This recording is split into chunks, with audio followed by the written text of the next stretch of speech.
안녕하십니까. 오늘은 윤석열 대통령 후보가 대통령으로 당선되고 나서 여러 가지 정책이 있는데 부동산 정책에 대해서 같이 알아보면서 과연 이 정책이 현실화되면 대구 부동산은 어떻게 흘러갈 것인가. 투자에는 참고하지 마시고, 저도 최근에 좀 일이 많아가지고 영상을 앞으로는 자주 못 올릴 것 같습니다. 혹시 뭐 여건이 되시면 멤버십으로 가입하시면 조금 더 많은 영상을 볼 수 있다, 그 정도 말씀드리고, 뭐 여러 가지 여건이 어려우신 분은 굳이 가입할 필요는 없습니다. 지금 보니까 인터넷에 있죠.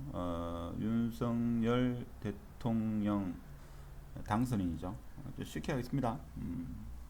자, 이런 PDF 파일이 있더라고요. 그래서 부동산 정상화입니다. 그렇죠? 정상화. 이 의미를 잘 해석해야 되는데, 정상화라는 게 안정화하고는 또 다른 그런 내용이 아니겠나.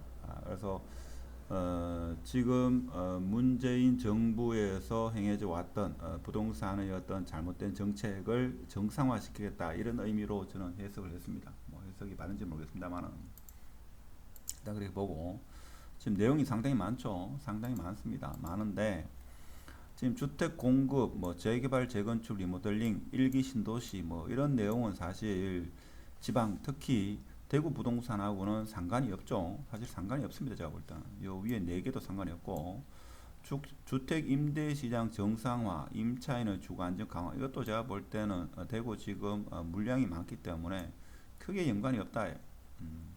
공공 임대주택과 함께 민간 임대주택 활성화였습니다. 여기까지도 제가 볼 때는 크게 상관이 없습니다.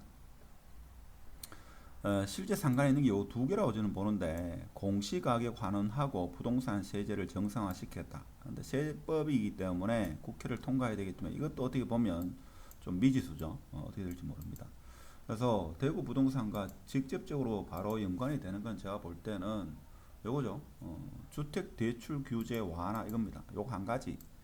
요거 한 가지 외에는 제가 볼 때는 대구 부동산과는 직접적으로 연관이 좀 적다, 이렇게 봐가지고 뭐 다 할 수는 없고 간략하게 퇴근해가지고 간략하게 요 한 점 보겠습니다. 한 점 봐도 앞으로 대구 부동산이 어떻게 흘러갈 것인지를 어느 정도 가늠할 수 있지 않겠는가.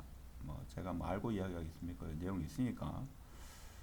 에, 부동산 세제 부분을 빼고 종합부동산세 뭐 폐지 완화하겠다, 뭐 그런 내용인데, 뭐 국회 통과돼야 되는 거 아닙니까 이거는. 그렇죠. 그래서 대출 부분이다. 주택 대출 규제 완화, 자 이겁니다.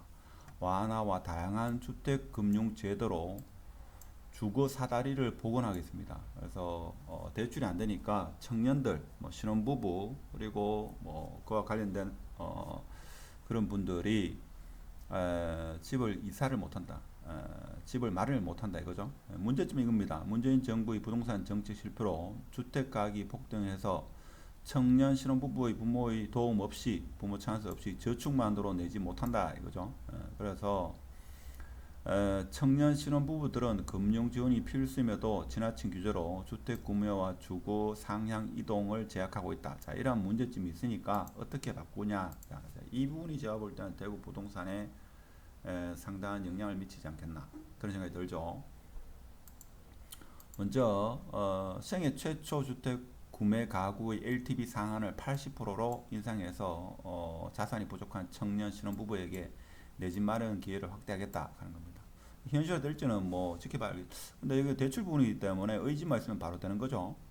자, 그리고 LTV 규제를 단순화하고 주택수에 따른 규제 방식으로 전한다. 그래서 생애 최초 주택 구매 가구가 아닌 경우, 자, LTV 상한을 지역과 관계없이 70% 하겠다. 자, 이게 제가 볼 때는 상당합니다. 70%로 단일화하겠다 하는 겁니다. 그래서 규제 지역이든 그렇게 하든 간에 뭐 70% 하겠다 하는데, 자, 그런데 이제 DSR이란 말이 없죠. DSR, DTR 말이 없는데, 이제 그 부분은 크게 건드리지 못할 겁니다. 그렇게 되면 가계 부채가 폭증하기 때문에 제가 볼 때는 문제가 있기 때문에, 자, 그렇지만 제가 볼 때는 더 중요한 말이 포인트가 요거죠. 다주택 보유자에 대해서는 보유주택 수에 따라 가지고 LTV 상한을 40, 30으로 차등하겠다. 지금 수성구나 아니면 대구 전역, 대구 전역 조정지역 같은 경우에도 집이 한 채 있으면 새로운 집을 구매할 경우에 대출이 안 되죠. 근데 앞으로 대출을 해주겠단 말입니다. 그리고 수성구 같은 경우는 지금 규제가 두 개죠. 여기에도 일단은 세부적인 안 나왔습니다만 어떻게든 간에 두 번째 집을 매수할 때도 일정 부분은 대출을 해주겠다. 자, 이 이야기죠. 공약집이니까 이것은 국회 동의 필요 없이 가능하니까 대통령 의지, 집권 여당의 의지로 된다 하는 겁니다. 자, 이렇게 되면 어떻게 되겠습니까? 수요자가 줄겠습니까? 여러분의 판단에 맡기겠습니다. 그렇죠. 자, 그리고 신혼부부한테도 생애 최초 주택 구매자 내집 마련 금융 지원 가능하겠다. 그렇죠. 신혼부부는 4억 한도에서 3년간 저리 금융 지원하겠다 합니다. 그렇죠. 출산 시 5년까지 연장하겠다. 자, 생애 최초 주택 구매자 신혼부부가 아닌 경우에 3억 한도에서 3년간 저리 금융 지원하겠다 하는 겁니다. 그렇죠.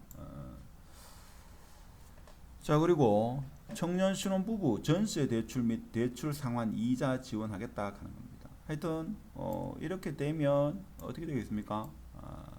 집을 사기가 어려웠던 사람이 집을 살 수 있는 그런 기회가 좀 더 확대되지 않겠는가. 자, 그런 생각이 들고, 무엇보다도 가장 제가 볼 때는 파격적인 게 요게 대출 규제 단순화시키고 주택 수에 따라 가지고 규제 방식을 전환하겠다. 지금 현재는 주택을 한 채 있고 새로운 주택을 규제 지역에 매수를 하게 되면 대출이 전혀 안 되죠. 안 되는데 대출을 일부 해주겠다. 무주택자분이 집을 살 경우에는 70%로 단위로 하겠다. 그렇지만 이제 소득이 많아야 되죠. DSR이나 DTI를 건드리지 않기 때문에 소득이 많으면서 무주택인 분은 제가 볼 때는 대출을 많이 해주겠다. 자, 이런 어떤 부작용도 있을 수 있겠죠. 그러면 소득 많은 사람은 대출을 많이 내가지고 집을 살 수 있다. 뭐 이런 부분에 대해서도 뭐 내부적으로 좀 보완책이 있을지 모르겠습니다만은 지금 현재의 이 약속, 대선 공약집으로 봐서는 수요가 늘지 줄지는 여러분 스스로 판단하면 되겠죠. 저는 잘 모르겠습니다. 뭐 수요가 늘지 줄지. 그래서 집이 이사를 계획하거나 집이 꼭 필요하신 분은 공부를 많이 해야 되겠죠. 공부를 좀 해야 될 겁니다. 즉 무슨 공부? 지금 내가 이사 가고자 할 후보군의 아파트를 좀 미리 가보시든지 그렇게 해야 되겠죠. 물론 뭐 향후 어떻게 될지 모르겠습니다만은 뭐 시장에서 반응이 어떻게 될지 몰라가지고 아파트 가격이 빠질 수도 있겠죠. 빠질 가능성. 어떻게 보면 이명박 대통령이 처음 들어왔을 때 그 당시에는 어떻게 보면 좀 아파트 가격이 정상화 아니고 안정화됐죠. 그러니까 서울 같은 경우에 뭡니까 그 하남 신도시라든지 신도시 개발을 많이 했죠. 그래서 가장 아파트 가격이 안정화되었다. 뭐 이렇게 이야기할 수 있죠. 자, 규제를 풀었다고 볼 수 있죠.